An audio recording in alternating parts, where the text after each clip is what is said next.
So welcome to the latest webinar in our Engineerica Education Keynote series. We are very pleased to be bringing you this complimentary presentation.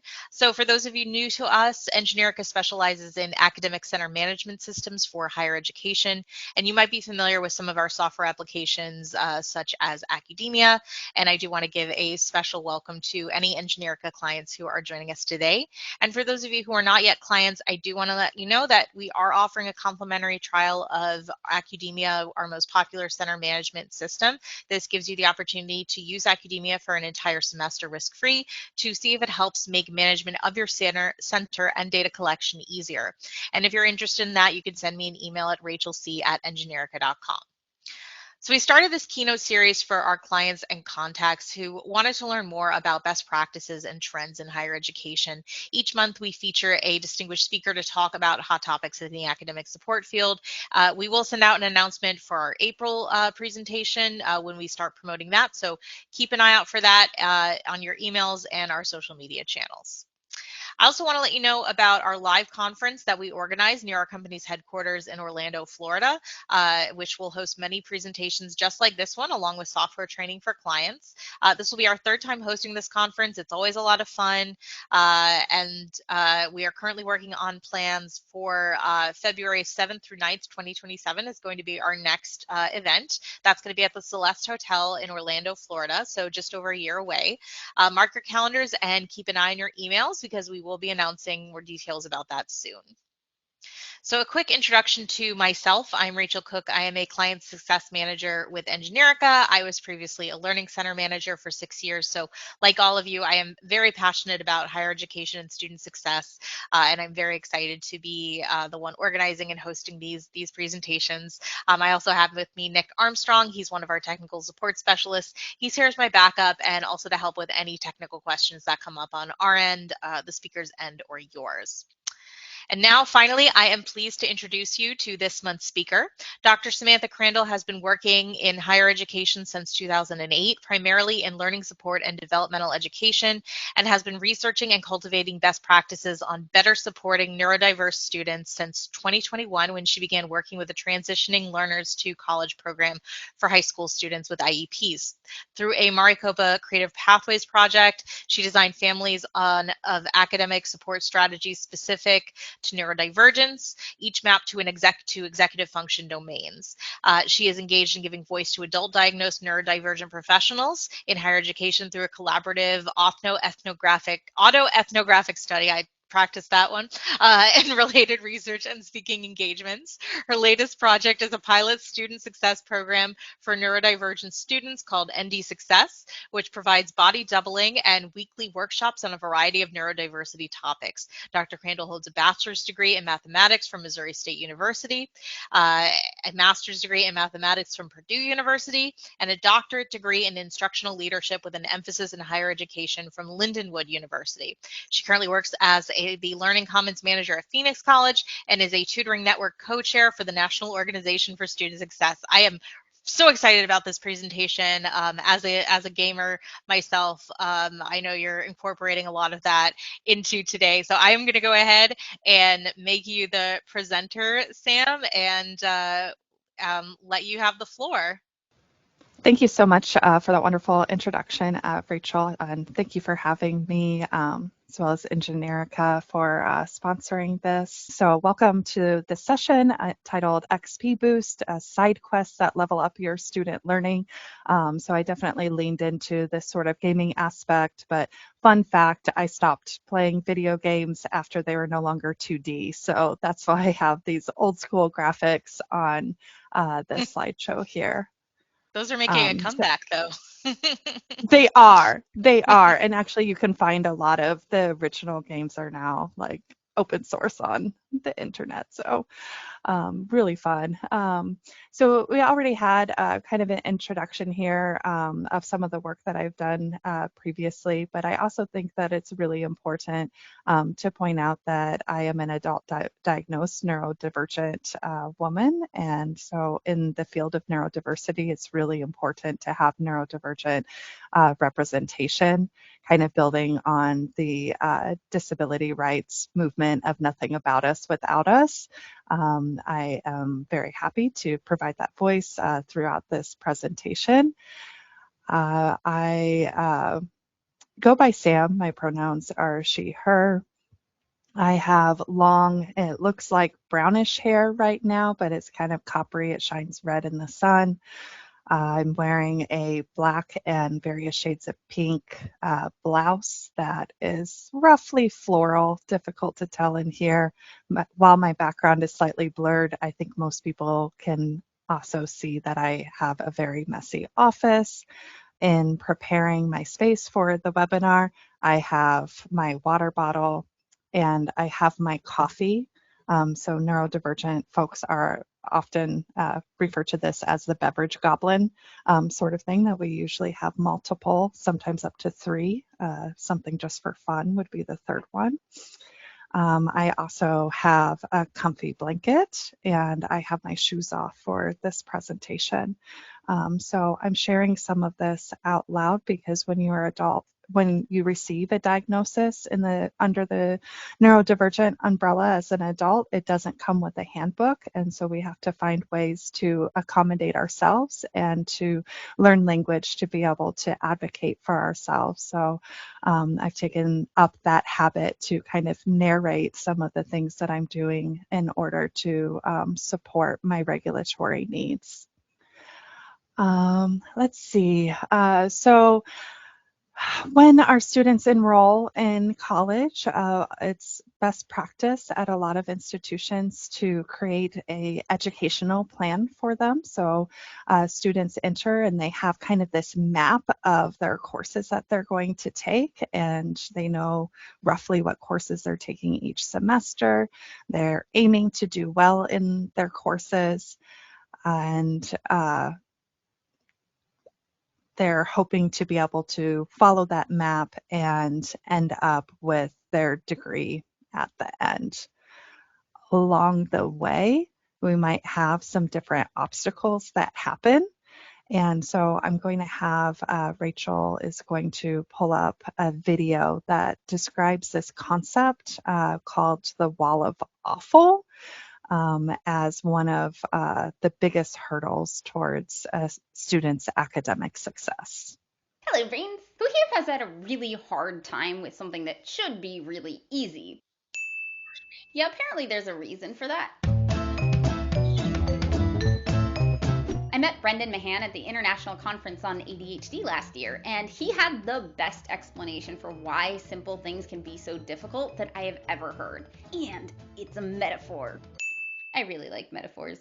He explained it like this. When we do a simple task, like, say, make a phone call, we're not just dealing with that task. We're also dealing with the wall of awful in front of it. We can't see this wall because it's not a physical barrier. It's an emotional one, but it's just as real and it's just as in our way. How does this wall of awful get built? According to Brendan, failure. Every time we fail at a task, we get a failure brick.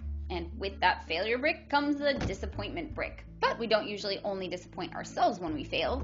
We disappoint others around us too. So for everyone we disappoint, or even think we've disappointed, we get an extra disappointment brick. If that disappointment results in rejection, we get a rejection brick. If we're worried that disappointment will result in rejection, we get a rejection brick. And a worry brick. Eventually, all these different bricks pile up to become a significant emotional barrier to doing that task again. A wall of awful. Everyone has a wall of awful. In fact, we all have a bunch of them. But those of us with ADHD tend to have extra, and they also tend to be bigger. Kind of like the one I have around this past due parking ticket. Thankfully, Brendan's here to tell us what to do about these walls. Hi, what do I do about this wall? That's a big wall. Yeah, I'm proud of it. It took me a long time to build.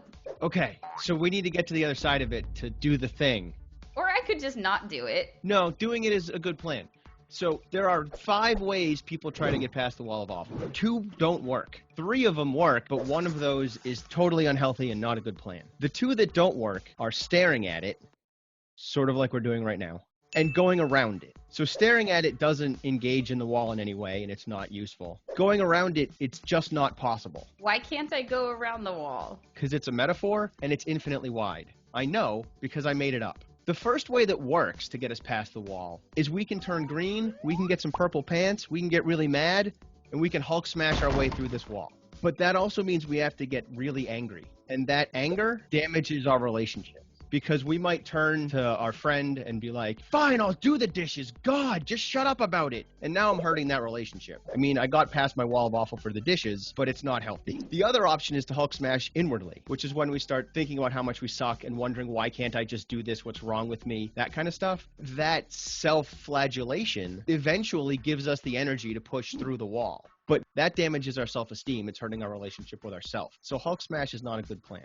By the way, Hulk smash, going around and staring at it, is the body's stress response. It's fight, flight, and freeze. Oh. So those are sort of our least skilled approaches to the wall of awful. And they're also the ones that are the most sort of instinctive. We can get past the wall in healthier ways. So how do we deal with this wall then in a healthy way? One of the ways to deal with it is to climb it. And that looks like staring at it to the outside observer. Because often when we're climbing our walls, what we're really doing is a whole lot of emotional work that takes place inside of us. So we're sitting with the dread and we're talking to ourselves in our head. I can do this. Like, I need to just start this. So it's like gearing up to do the thing. Yeah, that's a good way to think about it. And sometimes we're just waiting for that energy to come back, right? Sometimes we're mentally exhausted and we need a little bit of time to recharge. How can you tell if someone is staring at the wall or climbing the wall? Often we can't. You have to ask. But sometimes if we pay close enough attention, we can tell. And a good example of that is a kid who takes 20 minutes to get their binders out of their backpack. The kid is taking forever to get their binders out. The parent goes over, grabs the binder, puts it on the table, flips it open, and is like, there you go, do your homework. And typically what happens then is the kid snaps and they either start yelling at mom or dad, or the hood goes up and they start beating themselves up and they shut down. The kid was climbing their wall. The reason it was taking them so long to get their binders out of their backpack was that action was the physical manifestation of them climbing the wall. But the climb was hard and it was slow and it was taking 20 minutes. And when mom or dad insists that they do the work right now, they're saying, get to the other side of the wall. And the only option that kid has to get to the other side that quickly is to Hulk smash their way through the wall. But if we notice that someone is kind of heading towards doing the thing that they need to do, probably they're heading towards doing that thing. They just need a little bit of a longer runway. What gets tricky is when it's computer-based, because sometimes we do the computer equivalent of picking up sticks in the yard before we mow, but then we get sucked down the Facebook rabbit hole or whatever it is that we get distracted by, and we don't realize that we've been diverted and we're going somewhere else. So that's where an outside observer can be beneficial. They just have to be careful about how they communicate that with us. How can I tell if I'm climbing the wall or if I'm just staring at it? Yeah, that's a good question. One, you have to know that you have a wall of awful for the thing that you're about to start. And if you're trying to start a task that you have a wall of awful for, as soon as you realize you're struggling, you can think, oh, I'm climbing the wall of awful. And that's the language we want to use, because we could say that we're sitting with the dread. But sitting and procrastinating are very stationary verbs. Climbing is an active verb. Climbing the wall and that little reframe can help us move forward towards the task that we want to engage in. You are doing work even though it looks like you're not. It's just emotional work. You're climbing the wall. That's it for this week. Thank you so much to our brain advocates and all our Patreon brains for allowing me to continue to climb these walls. Everything I do for this tribe, I get to do because of you. Like, subscribe, click all the things so you don't miss part 2, and I will see you next time. Bye, brains! I like that. Yeah, often when I show this to students, they will tell me I'm going to show this to somebody else, and that somebody else might be somebody they're in a relationship with. It might be their kids. It might be their parents, right? So a lot of people find this sort of relatable, whether you're neurodivergent or not. So all of the strategies that we're talking about today can be applied across the board with students, but they are specifically designed to proportionally help neurodivergent students. And that's because we experience these walls of awful a whole lot more often, or our wall of awful is much larger, kind of sinking into that metaphor, leaning into that metaphor a little bit more. And that's because neurodivergent folks struggle with executive function. So I like to tell people executive function is like this little person inside of your head that's like running the show, and they're telling you to do all of these things.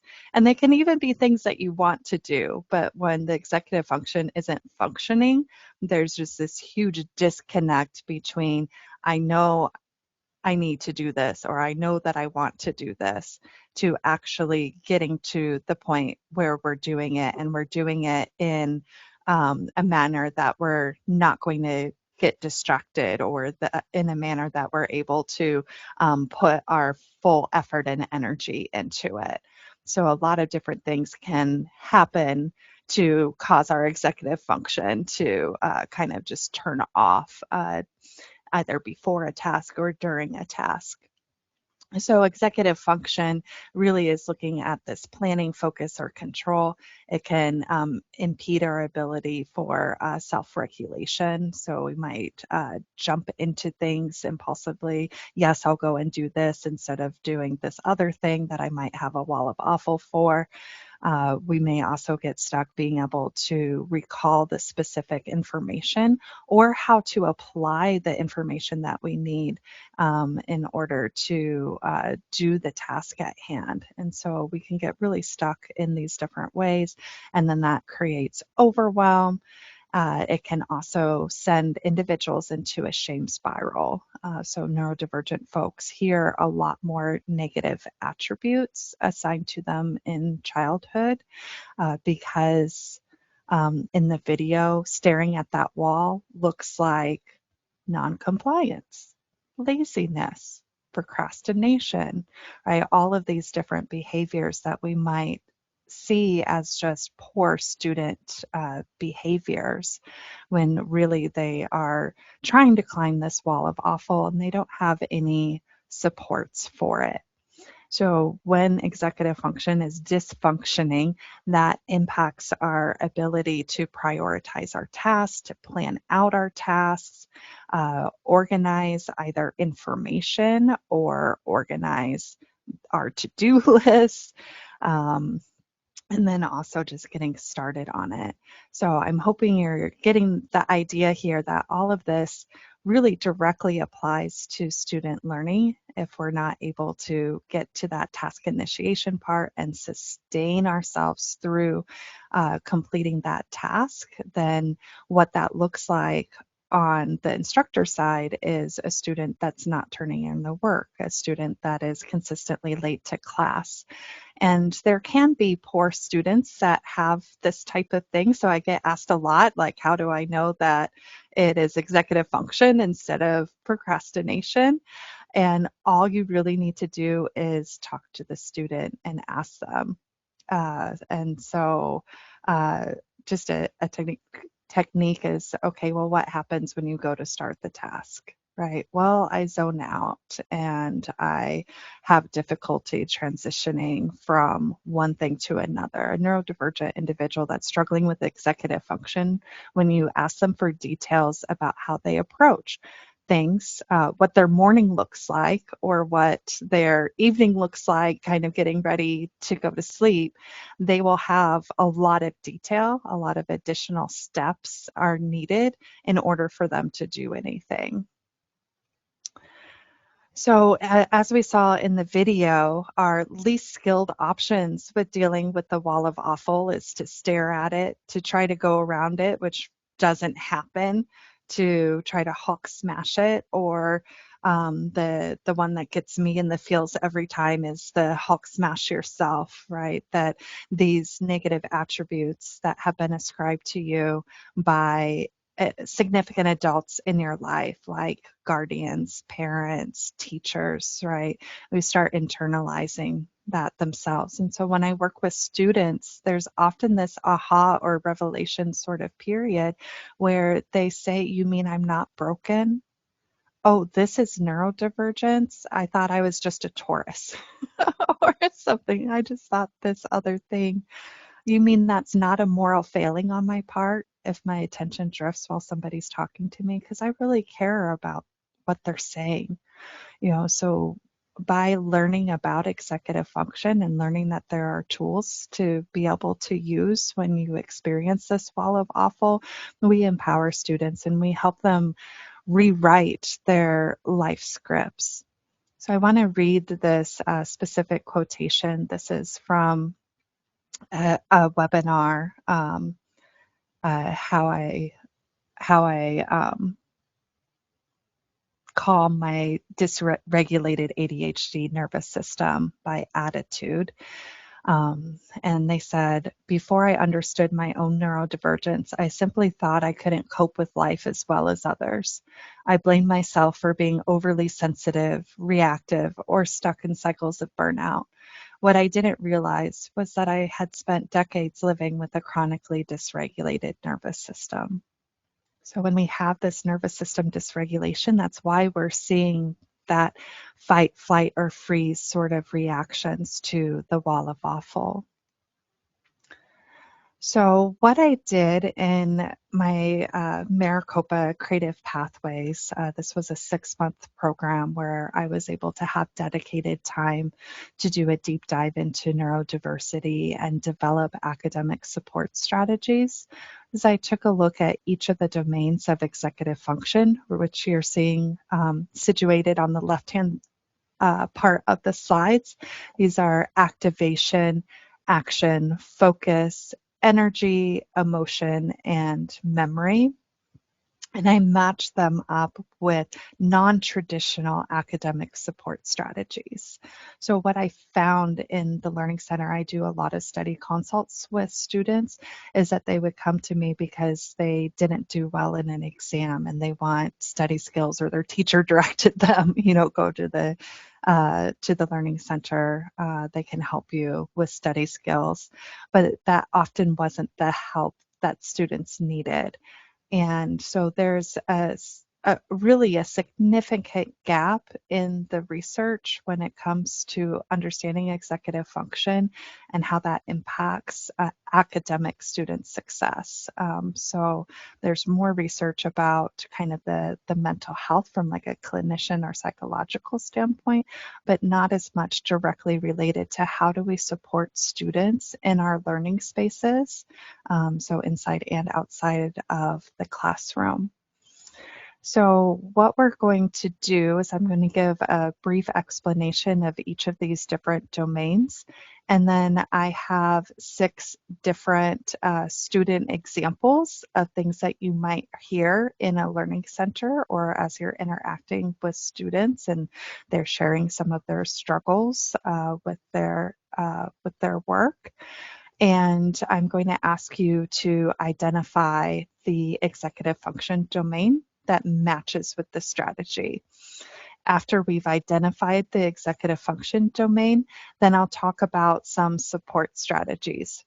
Now, because of time constraints, I have really limited the number of strategies that I have. I do with my own staff 6 hours of training on these strategies. So I have some abbreviated strategies here, but there's still a lot of strategies that I'm hoping that you can pick up on. I also chose to focus more on quick strategies rather than longer intensive strategies so that you can feel like you have ready to apply things added to your toolkit today. So our activation domain is the biggest one. This is the getting started. This is if I could just get started, then I know I'm going to be able to finish it, right? Like once you brush one tooth, you're going to brush the rest of your teeth. Okay, so it's has to do with organization, planning, and prioritization. This is probably the area that's most significant for my work with students. Action has to do with actually performing the task and whether the things that you're doing while you're doing the task are actually helping you or not. And so this is very much wrapped up in metacognition, which is thinking about thinking, but it's specifically thinking about thinking while you're thinking it, while you're doing the task. are the things that you're doing really beneficial to you? Focus, I feel, is a little self-explanatory, but it has to do with setting up your environment to be as distraction-free as possible. And sometimes as neurodivergent individuals, particularly if we're adult diagnosed, we may not realize how sensitive we are to different sensory things inside of our environment. I tend to spend less time with students in the focus area because a lot of them already have good strategies in here, but we do have some additional suggestions here.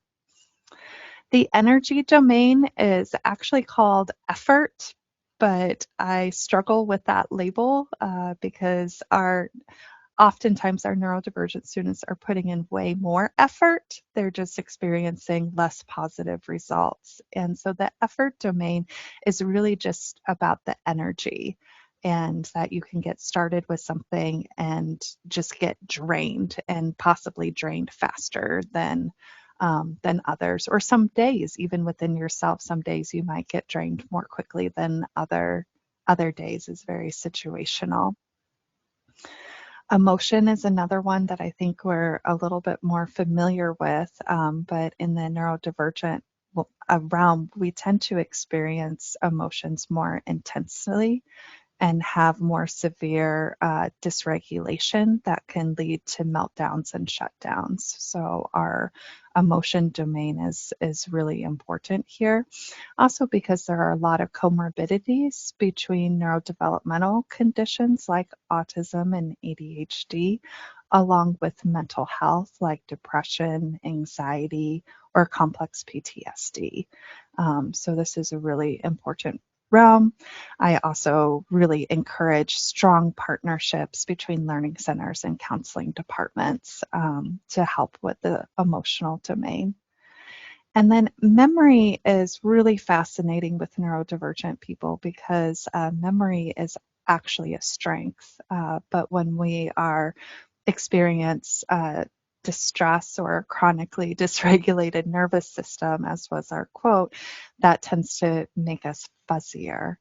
There's also different types of memory, and often with neurodivergent folks, we want to lean into the concept of cued recall, that if I see something or hear something, then my brain kind of explodes in all of these different tangents, like this reminds me of this, and then this reminds me of this.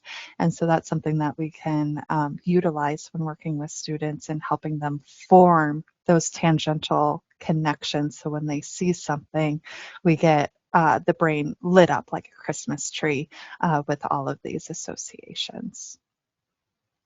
Okay, so those are our 6 domains of executive function. Let's go ahead and go into our first scenario here. So the first scenario, doom scrolling.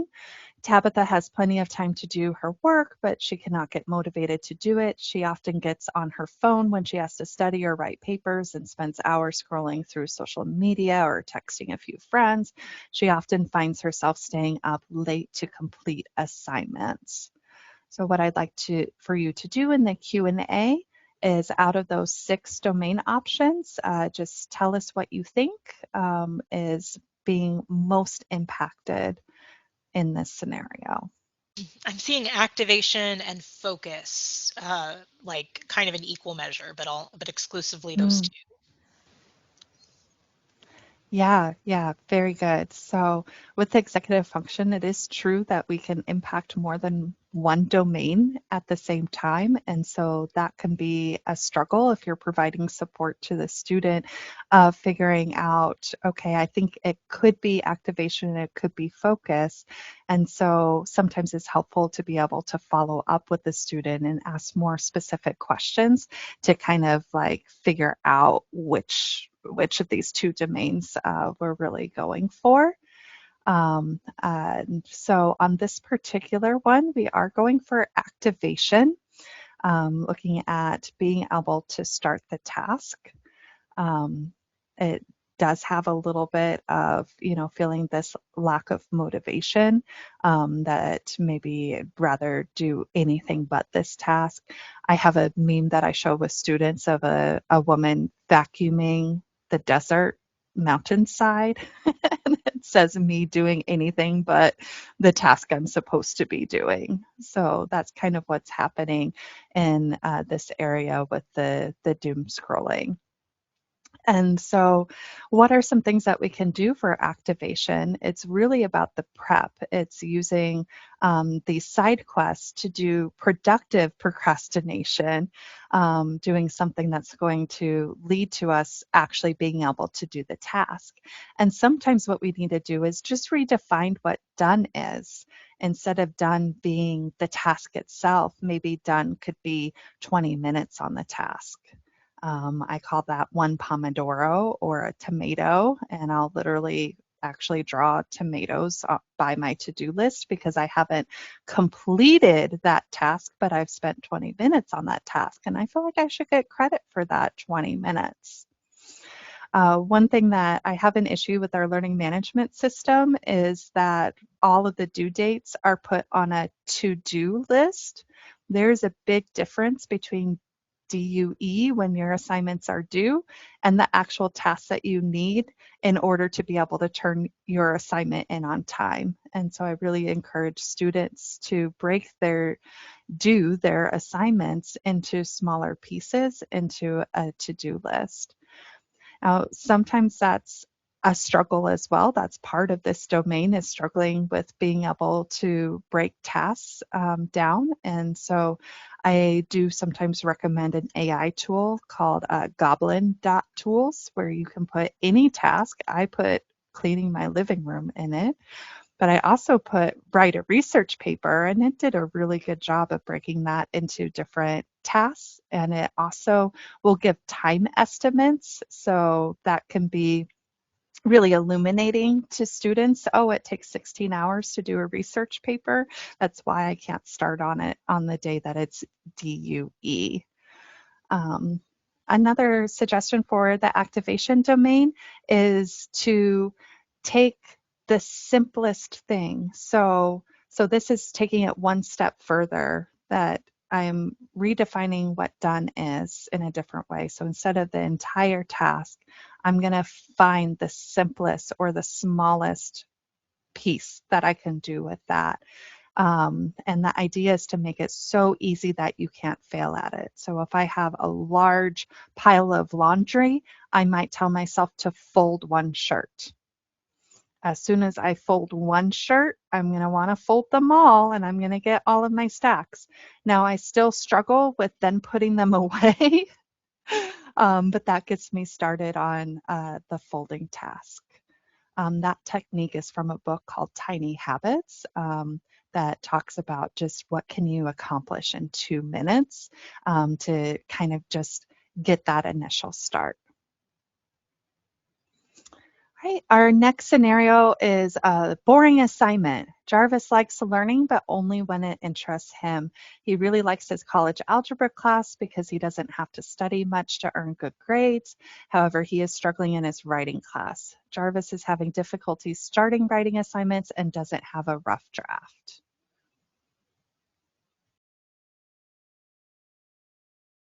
Again, in the Q&A, just put your domain in there.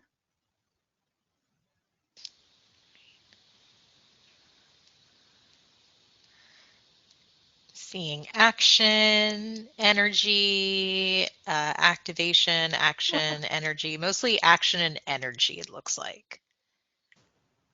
Okay.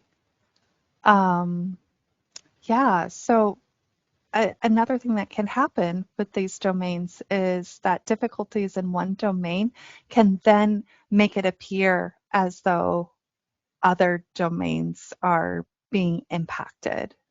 So this one is actually to differentiate activation and focus.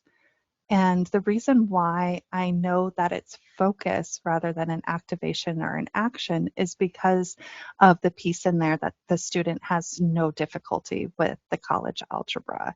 And so there's something about we're just not receiving the same level of dopamine hit in order to be able to focus on the writing class. It seems like activation because I put in here that he's having difficulty starting the assignments, doesn't have the rough draft, but really what's happening is when he's sitting down to it, he's getting distracted with other types of things. So again, having conversations with students a little bit more helps you identify these domains more specifically. Focus is about prepping your performance so that you can complete that task. I told you some of the ways that I prepped for this performance, this task of doing the webinar by making sure that I had my caffeine and my hydration, a comfortable blanket. I also have covers on all of my lights in my office, and then I have a lamp light to supplement that. And so an example that you can do is just set a timer to set up your space. Again, this is just a side quest that you take before actually doing the real task that you need to do. A bonus with setting a timer is if you get everything set up in advance, that gives you a little extra mental prep time before you start with that. This is really helpful for, I'm in the middle of a task and oops, I forgot my water. I go to the kitchen to get my water, but I've walked through a doorway and now I don't remember what I'm doing in the kitchen, right? So just making sure that you have all of the things. I've taken to naming the things. So I made sure that I had badge, phone, coffee, water, headset to get started with this webinar. For neurodivergent folks especially, this idea of reducing sensory input and then adding it back in is really important. So I reduced lighting, but then I added in warm lighting. It could be reducing noise and then adding in lo-fi in a headset or brown noise, or there's even binaural beats that you can find different playlists that are helpful for focus. To directly counter the doom scrolling, there's a variety of focus apps that you can put on your phone. My favorite is the Forest app, but I switched from an Android to an iPhone and I refuse to start over on the Focus app, but you basically grow a tree and while you're focusing, but if you minimize the app to go someplace else, your tree dies, which is really sad. I don't want my tree to die. And also the more trees that I plant, the more coins that I can earn for prettier and prettier trees. So I was really going for a bonsai tree. I didn't quite get there. So that's our focus domain. Our next scenario is called mismatch. Amanda is struggling in her history class. You notice she is good at remembering dates and facts, but her professor's tests require her to analyze historical events through cause and effect. Amanda wants to know what learning strategies will help her meet her professor's requirements. Go ahead and put your domain in the Q&A. Looks like mostly memory. Yeah, memory. One person's guessing action, but mostly we're looking at memory. Yes, absolutely. So there is an intersection on this one with memory and action, but memory is the primary domain that we're looking at. And that really has to do with a mismatch of the approach in learning and the assessment that is expected from the instructor. And so if you're familiar with Bloom's taxonomy, what we really need to do is align the studying with the level of learning. And so that does take some recognition in the action domain of memorizing facts and dates is not the correct level of learning for the assessment that the instructor is conducting with it. So as I mentioned before, what we really want to lean into is this idea of cued recall. And so concept blocks are kind of similar to to a mind map, but instead of having the whole mind map on a piece of paper, you have just individual chunks. And so it might be writing a topic down and then writing all of the related things that you remember, and then going back in your materials and finding things to supplement with that. So you're also assessing what you already know and then finding things that you just need a refresher on. If you go in your materials and you find additional things that you're like, whoa, I didn't know that at all, now we can mark that in some sort of visual way so that we know the pieces that need to be studied. Sketchnoting is a really fabulous technique for neurodivergent individuals. You do not have to be an artist to sketchnote. I even created a how to sketchnote guide for my students so that they can see how bad of an artist that I am, that they don't need to produce really beautiful things. But it is for that visual, leaning into visual techniques with it. So with sketchnoting, you add colors to it. You start off with a primary color. I always recommend blue because I read studies that we remember things better with blue than any other color. And then you have secondary colors that you can use to highlight or trace over things, to add indicators. So we're adding visuals to draw the eye and lead across the page. A lot of students have been taught a very linear style of note taking, which is how they're receiving the information. You receive it in a linear sort of fashion, but you're assessed in a holistic sort of fashion. And so we're trying to find a way to chunk these concepts, find the how they relate and interact with each other. So when I take a look at my notes, I want to have visual cues that are just that I can review very quickly, so I don't have to read the entire sheet. I can look at the things, do the recall, and then I have the extra information. If I've forgotten something, I can check it. All right, our next scenario is called the good student. Callie has changed her study habits from high school. She takes more time to study and even works with classmates to help her learn the material. She spends a lot of time rereading her notes and watching her professor's video lectures. However, she's still not improving her grades on the tests. What domain are we talking about here? This one people are a little divided on. I'm seeing action, memory, energy, mostly action it looks like, but I'm also seeing emotion, focus. Yeah, a lot of not quite a consensus on this one. Okay, yeah, really good. So we're seeing an intersection here of action and memory, similar to the previous scenario that we have, but in this case, action is the primary. So the student is going through the steps of what they've been told good students do, right? Good students write notes, they attend class, they work with each other, but their techniques are a little bit more passive than active. And so that's telling me that it is the action domain here. Again, it is normal for one domain dysfunction to then impact those other things, right? Like if I'm now in distress because I'm doing all these things and I'm not doing well, that's going to affect my emotions. So again, not incorrect for taking a look at these other domains. And this is why we have these individual conversations with students. The primary one here is action. We want to change those passive processes. So instead of rereading your notes, I always recommend to rewrite your notes.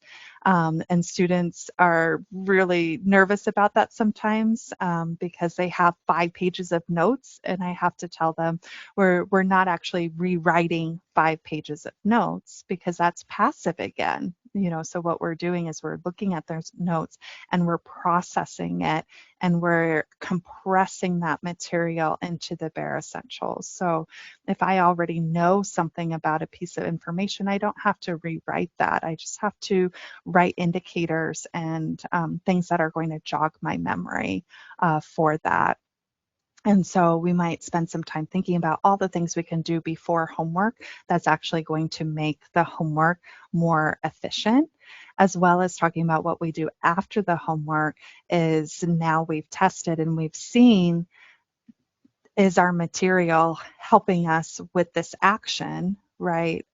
We're assessing what we were able to do. And if we weren't able to complete the assignment or have correct things on the assignment, then we need to add additional things there. So that can also go into the notes, or we can add them to study aids, because now we have really directed things that we know that we need to be able to work on in order to be able to do the assessment. I think I have 2 more here. We did get a little bit of a late start to the webinar, but I also understand if you need to transition, we are going to provide you with the slides here. So you're welcome to take a look at those, as well as my contact information if you'd like to reach out. But let's go ahead and talk about balancing life. When Amanda started college, she wanted a clean start and decided that she could handle a new environment without her ADHD medication. She began the semester fully organized and on task, but as the semester wore on, Rosie found the amount of coursework overwhelming. I already have someone saying emotion. Energy, Mhm. energy, energy. Oh, everyone else is energy. Oh, a couple Mhm. emotions. And energy, energy, Yeah, energy. Uh, yeah, lots of that. absolutely. So I have found as I've started talking more and more about executive function and quote unquote less about traditional study skills, I see a lot of students that at the end of sessions with me will disclose ADHD, and medication is a big part of that. And so that's why I included that within this particular scenario. The difference between emotion and energy is how it impacts the individual. So if I have a somatic response, meaning that something is happening to my body, that is an indicator that it's energy. So like this feeling of being drained, or just not knowing if I'm going to be able to do this task today. Maybe on a different day I could have done it. That helps us kind of figure out the difference between our emotion and our energy domain. So when it comes to energy, what I really recommend with students is pacing your tasks. So we can go through and we could look at a to-do list. Okay, which tasks are high energy, which ones are low energy, and kind of alternate them. We can also just decide that, hey, this high energy task isn't going to work today. Is there a low energy task that I can do instead? So I'm not resorting to doom scrolling or something else, or just, like being in a dissociative state. So maybe I can't tackle this assignment, but I can work on some flashcards. So is there a low energy thing we can do instead? If you have difficulties with energy, which I think I mentioned previously, there is an overlap between chronic illness and neurodivergent. Often chronic illness is a comorbidity, meaning you have two things. Comorbid means you have two conditions at the same time. This is especially prevalent where we need to figure out how to build in transition and recovery time. I also just do that for folks that have time blindness. Like I might put a calendar invite if something's supposed to start at 12:30. I set the invite at 12:15, and I tell them I intentionally put a buffer time in this, right? So having the transition, the recovery time, and then identifying what are some restorative activities that we can do, and putting those into our schedule as if it's a regular thing that we do, instead of trying to do it after we're dysregulated. So of course we have one domain left, but I still want you to think about all the different domains, what you might match with. This says starting over. So Tony has been assigned a project in which he needs to draw muscles on a lab coat while attending a study group in the learning/tutoring center. He realizes that everything he has done is backwards. He loudly expresses his frustration with the assignment and contempt for the class. I'm seeing emotion, emotion, emotion, emotion, emotion, emotion. Yeah, yeah. Yeah, absolutely. So again, the difference with the energy really has to do with those somatic responses, feeling drained. This is a more of a hyper arousal, right? So you can have a hypoarousal, which would be like a shutdown, or you can have a hyper arousal, which looks more like a meltdown. That's outward. So we have this outward frustration and expression that's happening. I tell students as soon as you're emotionally dysregulated, learning is out the window, where we're not able to work on an assignment, work on our study skills. We have to find ways to become re-regulated. One of the first things that I've learned to do recently, very recently, is check in, am I hungry, thirsty, tired? And one that I don't have on there is, do I have to pee? You would be surprised how many neurodivergent folks struggle with we don't feel that we need to use the restroom until it's urgent, that we urgently need to. Same way with hunger. We'll miss the early hunger signs until we are being affected. So at 2:30 every day, I usually get a headache, and that's the point that I realize I forgot to have lunch. So the same things that I would always check in with my kids, and now I have grandkids, hungry, thirsty, tired. Those are things that I'm also checking in with myself as an adult. There's also these different domains of needs. So we have our physical needs, our emotional, our social, but then sensory needs are really, really big. So we've put sensory rooms into our learning space where we have dimmed lighting and then added happy lights. We have different types of seating. It's a little pedantic, some of the seating that I bought, because I bought like a child's modular couch and an adult dog bed, but they're like favorites of the furniture that we have in there. Um, and then another thing that I drew from DBT therapy is this idea of having a what's next plan. And that's part of advocating for your needs.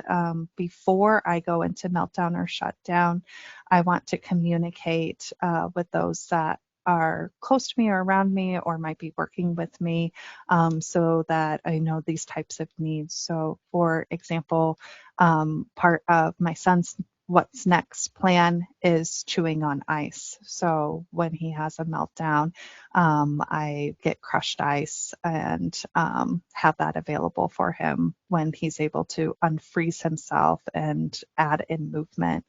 And then after that, then I talk to him and he's able to respond, still not about the situation at hand, but, and then he eventually becomes verbal again. So being able to create that what's next plan in these I want different to, domains is helpful.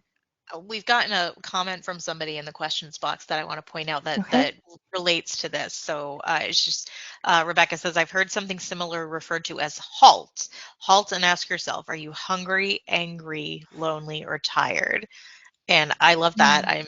I have a 6-year-old, so I'm stealing that. I love that too. I think that's absolutely fabulous. And I think that applies to us throughout our entire life cycle and not just when we're really young. So hungry, angry, lonely, or tired. Fabulous. Fabulous.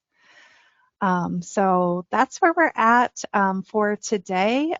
We are going to now transition over to question and answer time. So again, we're going to moderate that through the Q&A area. You can add any additional questions that you have for me as a presenter. Again, understand if you need to hop off. I just want to thank everybody for your engagement today. Thank you. Thank you, everyone. We do have a couple of questions, so I will uh, go ahead and grab those. And we are recording this, so if anyone has to leave, even if you want to drop a question, we'll answer it, and then you can always watch it later. All right, so the first question we already have in the queue is, would energy or effort be similar or related to the spoons theory? Oh my goodness, yes, absolutely. So spoon theory originated from the chronic illness sort of advocacy level, and you can search for spoon theory and read the original story of where it came from. It came from like a personal story of trying to explain this depletion of energy. And by the way, if you're talking to students and you mention some spoons, that can be value signaling to that student that, oh, you know something about neurodiversity, because we find this very relatable. So the idea with the spoons is that you only have a certain amount each day. And when you use all of your spoons, they don't reappear until the next day, essentially. So there's no like dishwasher that you can just like, rejuvenate and clean those spoons. But with neurodivergent folks, it often takes more spoons to do a task than a neurotypical person.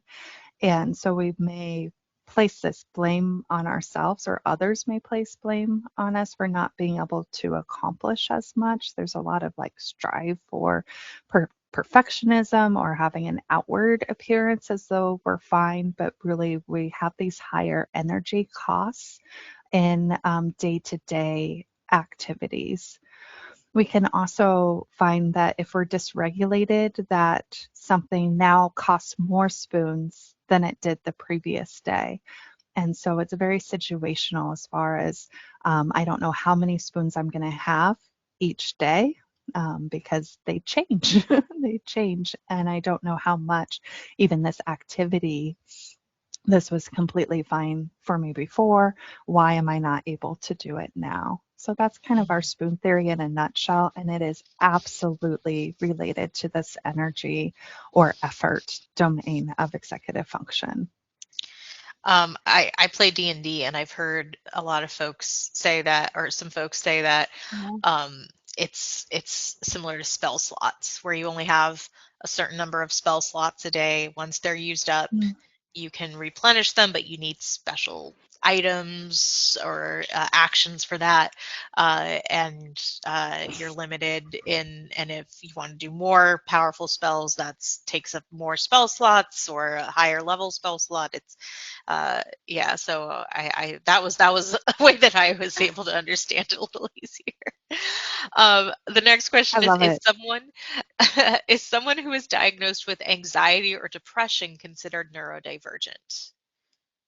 Yes, absolutely. So the neurodivergent umbrella is going to include neurodevelopmental conditions like autism and ADHD, also dysgraphia, dyscalculia, dyspraxia.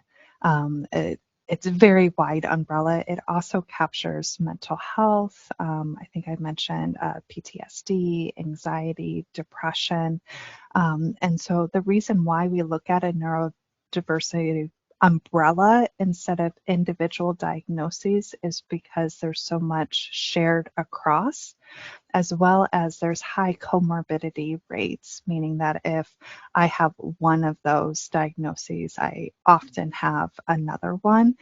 And it becomes a guessing game, which is frustrating because I just want help. I don't need to know if this is because of my anxiety disorder or because of the autism, right? I just need the support and the help. And so executive function domain is more often talked about in ADHD spaces, but it applies across the board. And I also find mental health to be a good entryway sometimes. So, in talking about these different domains, this executive dysfunction can happen to everybody, not just neurodivergent folks. And so there was one person I've been talking to for a couple of months, and they were really trying to understand the neurodivergent experience because they weren't neurodivergent themselves. And they finally had this aha moment that they experienced this type of shutdown and dissociation, fuzziness in the brain, all of this symptomology when they were a caretaker for their dad shortly before he passed, right? And so that is the difference between a neurodivergent person, is that this is always present. So that was a situational thing. You can have situational burnout as well, can mimic a lot of neurodivergent symptoms. So our neurodevelopmental disorders are always there. And then we have acquired neurodivergence like PTSD, traumatic brain injuries that might occur later in life, but are then going to remain with the individual for the rest of their life. But individuals can have these singular experiences, like this coworker that I mentioned that experienced it during caretaking. And then the last question in the queue, I'll see if after this I'll click over to see if we have any questions submitted since the presentation ended. This person just wants to know if you're going to be sharing your how-to guide. How-to guide. I'm not sure which resource I may have mentioned that sounded like how-to guide. All right, I will, if Jennifer, if you can Yeah. elaborate on that. It was earlier, and I'm afraid I don't remember myself where it was, but I can also look back at the recording and see where that was mentioned. I do have a list of different questions or different things that I'm looking for. So if I'm doing a study consult with a student and I have them describe what a typical homework session or study session looks for them. And then I'm looking for specific things that delineate or give me an indication that it's executive function instead of a traditional study skill that they need. Right. And then I do have some questions within each of the domains. So when we get this scenario and we're like, well, is it action or is it memory? I have some questions that that I can recommend for, then I would go into each of those domains and ask those types of questions to try to see which is the primary domain that we want to work on. So I'm happy to share that. And again, if you remember what I said, I'll look back at the recording. We can figure that out. Yeah. But and we are being asked if we're going to be sharing the recording and slides. Yes, we do plan to. Just give us some time to go through the recording and get that ready for prime time. And then Rebecca asks, are there any resources that you recommend for strengthening and or identifying new support strategies for how to identify and work through the executive function domains? Oh, that's a really good question.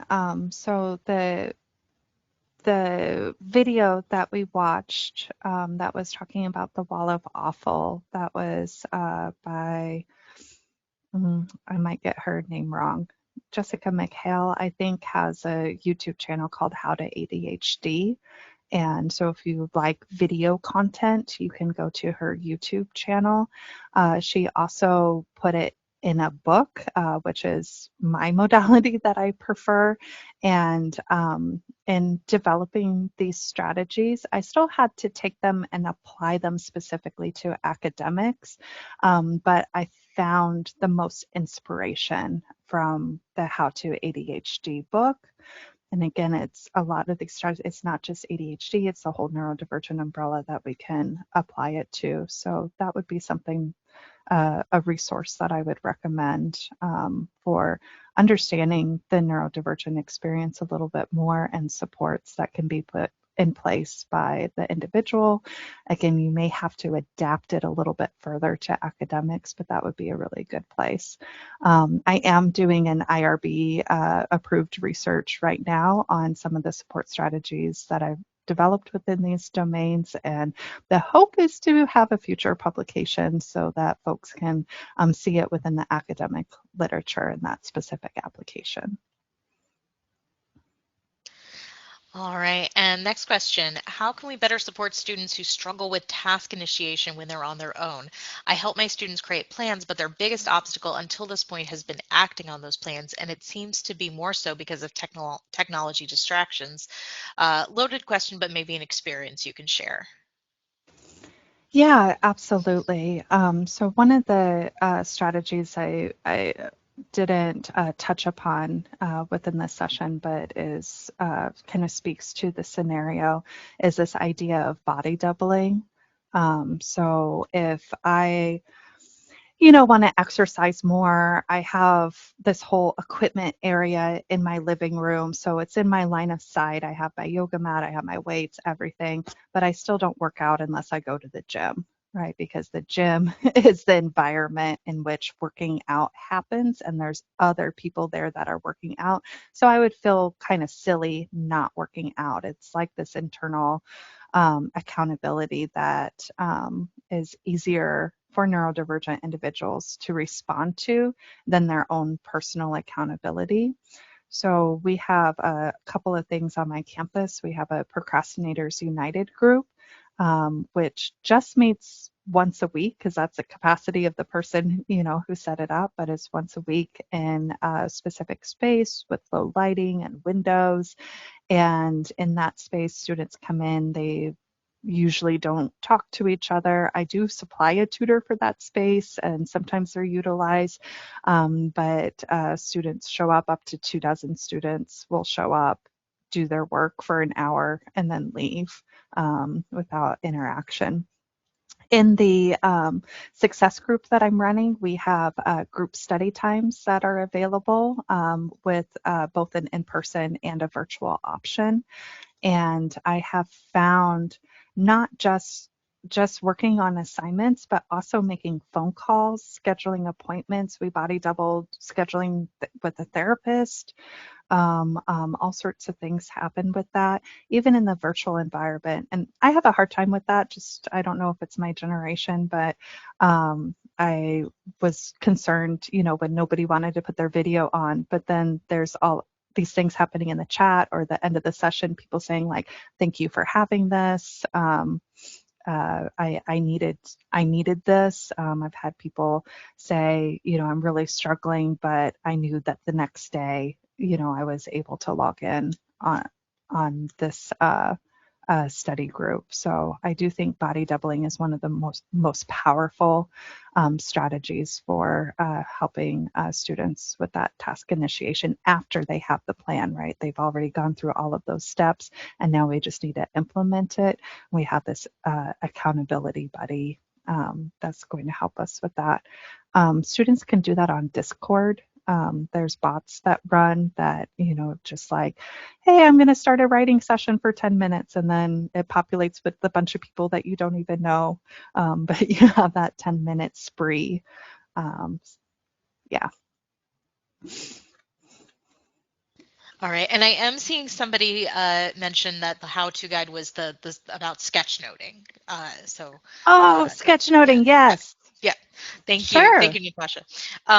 Okay, so we have another question here. What advice would you give a college student who struggles to work full-time, attend school for a master's full-time, and balance a life with friends and their partner, especially since juggling all of these can make it difficult to function? Yeah, absolutely. So this is very real. I work at a community college, and the majority of our students are part-time. They're working. They have families, and they're trying to also, go to school and graduate within a reasonable amount of time frame. And so the biggest thing that we want to focus on is if we don't have all of the time. So first. The time that you spend with homework and studying time, the quick way to calculate that is to take your number of credit hours and multiply by 3. It could be 2 if it's a really easy class. It could be 4 if it's extra challenging, but that gives you kind of the idea of how many hours. Well, we may not have that many hours in the day. And so what we're looking for is the most efficient uses of our time, and then trying to incorporate much smaller touch points with something so that we're not going days in between working on particular subject areas. One of the things that can be really helpful is reviewing things right before you go to bed, because your brain continues to process that while you're sleeping. And I joke with my students, but it's not actually a joke. In high school physics, I reviewed formulas before I went to bed, and then they were floating in this 3D space that looked an awful lot like a Simpsons episode. And I woke up the next day and I knew all of the formulas, right? So we really want, with these students that are struggling with managing time, being able to lean into that metacognition. And so that's going to be your planning stage, your monitoring stage, and your evaluation stage. The first two of those stages are also executive domains. Your planning is your activation, your monitoring is your action domain, and then we just have that additional reflective piece with it. That's going to be really consistent, constant assessment of what do I know, what do I kind of know, and what do I still need to learn, so that you know how to focus your time. We spend a lot of time as humans or students, so we spend a lot of time just going over the stuff that we already know, because it feeds our ego. We feel confident about it. It makes us feel good, and then we just kind of hope that the stuff that we're uncertain about is one problem on the test, right? And so that would be kind of how I would help a student focus their attention in terms of studying, being able to really do the things that are going to have the greatest impact. What you said kind of reminded me of how when I was younger, I really firmly believed in that adage of, oh, well, we all have the same 24 hours in a day kind of thing. And Yeah. looking back, I cringe a little bit at believing that so hard. No, not quite. Um, so this next question comes from Brittany. She asks, I have a student I tutor and consistently we have trouble with him completing his assignments. I know he can do it, but he seems to freeze up when it's time to get it done. Sometimes working on it together has worked, but lately when I ask him questions to help him with the assignment, he seems to freeze. He also talks about other things he needs to do and suggests he just go home and do it. However, he is falling further behind. I am just trying to figure out how do I help him? What strategies that you brought up might be the most helpful at this point when his grades are plummeting. He had really high grades in high school, but is retaking classes. He starts strong, but then can't seem to follow through. Today, he definitely told me he needed to go home and take a nap. And we've all been there, but based on a pattern, it's hard to know if he will follow through when he goes home. It's hard to get him to open up. Though some things he has shared a struggle with motivation and how to apply info to an assignment. Yeah, what I'm hearing is could be energy and it could be emotion. And it sounds like you've applied a lot of strategies with it. You've offered a body doubling option that you're, okay being there with him while he finishes up the assignment. In this case, it may be time for a referral to your counseling department to be able to see if there's something underneath that. Having to go home and take a nap is the part that makes me think maybe energy, but I really think that they're playing off of each other. And so when you are dysregulated, a nap can reset your nervous system. So individuals will just kind of like shut down completely, or use the word freeze there. And so I think you could talk about these domains and see what strategies are helpful. But I would probably do this in conjunction with the counselor and see if we can find if it's emotional, if it's dysregulation, emotional dysregulation, or an underlying chronically stressed nervous system, if this is a somatic response. That would be my suggestion. Yeah. All right. Well, we are at about time. Thank you so much, Sam, for the the generosity of your time today. And that was some really beautiful information. We appreciate everybody who joined us today. If you are able to take that survey when you leave, we would appreciate that as well. And we'll be sending out the recording and the supplementary materials very soon. Hope all of you have a wonderful rest of your day and week. And thank you again, and take care. Thank you for all the love and the reactions too. Yes, they're Thanks, so everyone. lovely. I love that we can do that now. Bye, everyone. Bye, everyone.